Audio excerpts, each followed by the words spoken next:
В Чебоксарах подвели итоги всероссийского творческого конкурса среди мастеров народных промыслов. В этом году он был посвящен столетию образования чувашской автономии. Главная тема – национальные традиции. Как мастера справились с заданием и кто стал победителем, расскажет Наталья Егорова.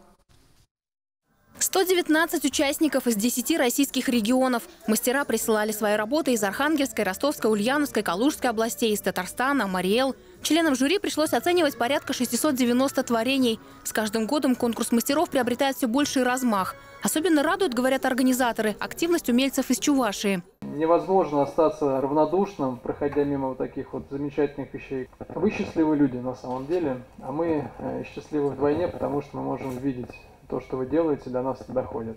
Национальные костюмы, вышивка, ткачество, керамика, лозоплетение, изделия из бересты. Разнообразие работы жанров впечатляет. Членам жюри пришлось нелегко. В итоге присудили 2 вторых места и 3 третьих.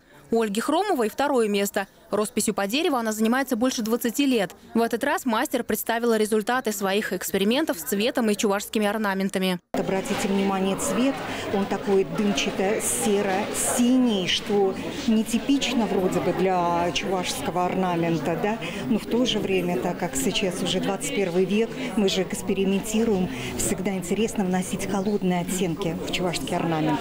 Победу в конкурсе вновь одержала мастер-керамист Ирина Федорова. В прошлом году ей уже присуждали 1-е место. Членов жюри покорило ее панно с чувашскими рунами. Когда я их начала изображать, я чувствую, что я прям энергией питаюсь от этих вот знаков.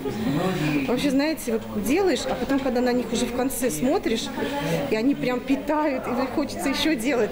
Также была учреждена дополнительная номинация «За верность традициям». Лауреатами стали 19 мастеров. Впереди у победителей новые достижения. Зимой им предстоит участие во Всероссийской выставке народных промыслов «Ладья» в Москве. Наталья Егорова, Семен Антонов, Вести Чувашия.